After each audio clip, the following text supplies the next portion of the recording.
The year is 1923.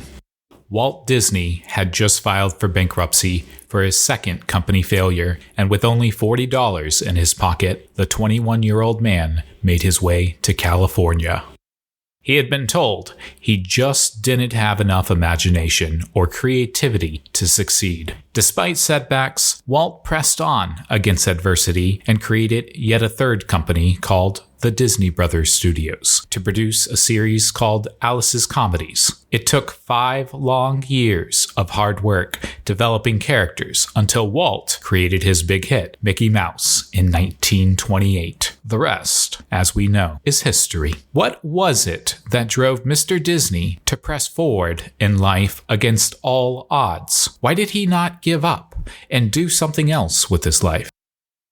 Passion, the compelling desire or enthusiasm to entertain, was Mr. Disney's driving force. If you want something bad enough in life, you will do whatever it takes to achieve it. There will be naysayers that attempt to dissuade us from pursuing success. However, in my experience, it's not the external that is most effective in stunting progress, but the internal voice in your head. In today's episode, let's explore what passion might be for your own career in visual effects.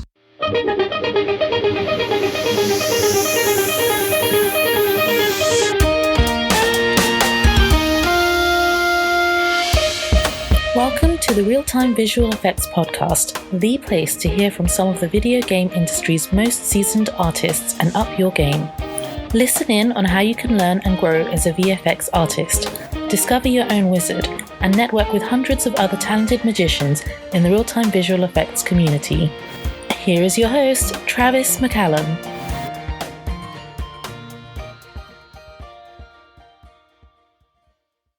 Have you ever said to yourself, if only I worked at Blizzard, I would be happy? Or, if only someone would hire me at Riot Games, then my life would be complete. Your happiness is not defined by where you work or what job title you have. Ask my friend Alex. He is an extremely successful visual effects artist, and the man realized early on in his career that happiness isn't found in any physical place, but rather in the day-to-day activities we do for work. In other words, happiness is found in purpose. What is your purpose? Taking stories from several guests on past episodes, many visual effects artists find purpose in being creative problem solvers. Others might like to entertain through storytelling. After all, your effects are contributing to the believability of the world players live in. What is your purpose for doing VFX? Answer yourself that question truthfully. This episode is about truth.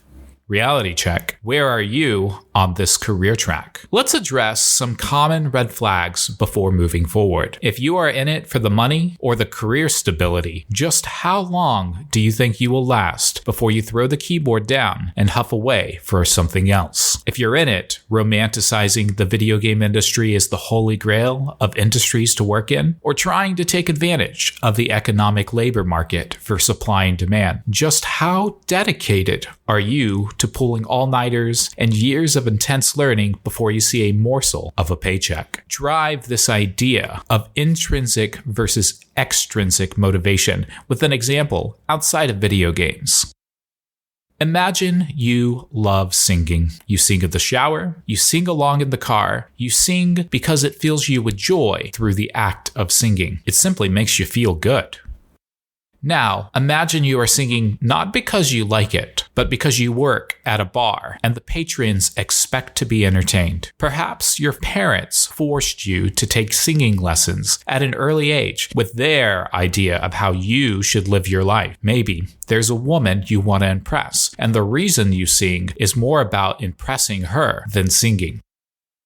Passion, the compelling desire or enthusiasm to entertain, should be your driving force. There are some common misconceptions we have that hold us back from pursuing our passion. Let's explore some of the lies we tell ourselves. I have 5 I hear all too often, and I'm sure there's more. What does Stan Lee, Samuel L. Jackson, and Henry Ford all have in common? All three men were around the age of 40 before they made their first big career success. Stan created the Fantastic Four in 1961 at the age of 39. Samuel got his award-winning role in Jungle Fever in 1991 at 43. And Henry created the revolutionary Model T car in 1908 at the age of 45. The excuse of being too old to achieve success in life doesn't hold up when there are so many real-world examples of individuals who put their passion to work, overcoming adversity. Reality check. Yes, you have more adult responsibilities later in life, family, bills, and mouths to feed, but you also have many advantages: a larger network, soft skills experience, and diverse knowledge in areas you can apply to VFX. Age is just a number. It doesn't define your self-worth. Plenty of teams in VFX span from 20-somethings to 60-somethings, and they all work together in tandem, bringing their unique life experiences and perspectives to the table. Maybe you are in that transition phase and you find yourself working two jobs, one that pays, one that trains. Your excuse: I'm too busy. I don't have any time. Time is a finite resource after all, and we only have 24 hours in a day to get shit done. I want to draw on an example from the fitness world for people looking to improve their diet and live healthier lives. A common piece of advice given to someone looking to lose weight is to track his or her calorie intake by writing down every single food or drink he or she puts in their body. Just the act of writing forces the person to be hyper-conscious about what they eat and drink. It becomes quickly apparent they are intaking way more things in their body that they don't even think about, like that brownie snack right after lunch, or the 3 scoops of ice cream instead of 1 before bed. It's a rude awakening, to be sure. Once you recognize the many actions you take are subconscious and automatic, the same applies to time. As an exercise, just how much time are you wasting on activities not related to your goals? I bet if you blocked out your entire day, even just over a 12-hour period, you would discover windows to work on your craft. The most common windows might be sleeping longer, browsing social media, and socializing with friends. We could do a whole episode on priorities. Just how badly do you want to be a VFX artist? Passion. The compelling desire or enthusiasm to entertain should be your driving force. The third excuse I hear often is that artists think they will never be good enough to get hired. Usually, the reason these artists think about themselves this way is because they're too busy comparing against successful people posting their VFX on ArtStation and YouTube. Reality check. You are only seeing the end product of what those amazing artists create. It's the tip of the iceberg, submerged beneath our long hours of trial and error, ugly sketches and smeared canvases that will never see the light of day. These so-called professionals are the same as you, filled with imposter syndrome and their own insecurities. The only difference is they don't let fear hold them back and instead paint because they need to. They also recognize that no one style is an exact carbon copy of another. None of us will ever be the Michel Gagne, Ben Cloward, or Etienne Pave.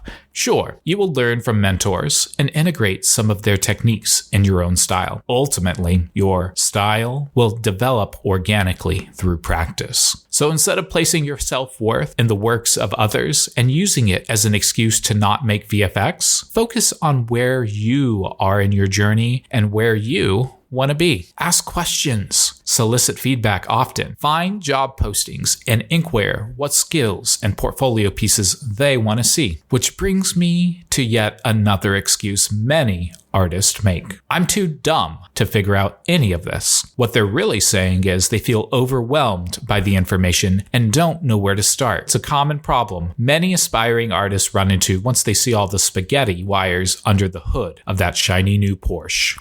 Reality check. Problem solving is the #1 skill that visual effects artists use in their arsenal. It's also the top skill in pretty much any profession that requires a person to critically think. In the world of manufacturing, workers often rely on a technique called reverse engineering. With complex products like aircraft and automobiles, people need a way to deconstruct individual components of the larger whole. Remember when you were learning language? You started sounding out the phonemes of each letter in the alphabet. Once you learned individual letters, you began combining them into words. When words were familiar, you had connected them into sentences. Slowly but surely, the smaller pieces became a larger product.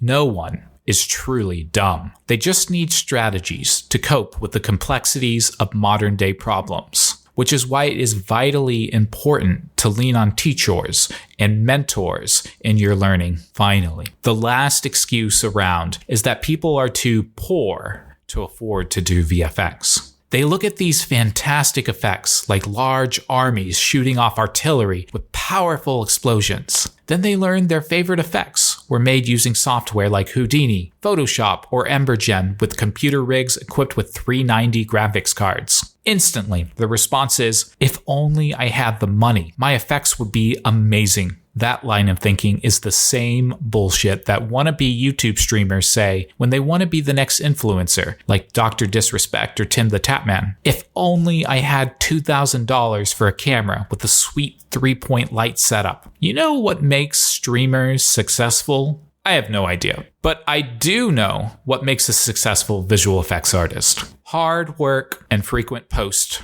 You don't need access to high-end software to create game-worthy FX. There are plenty of free alternative software packages on the market just waiting for you to learn them. Painting? Use Krita. 3D meshes? Use Blender. The game engines themselves are absolutely free to work in. Reality check.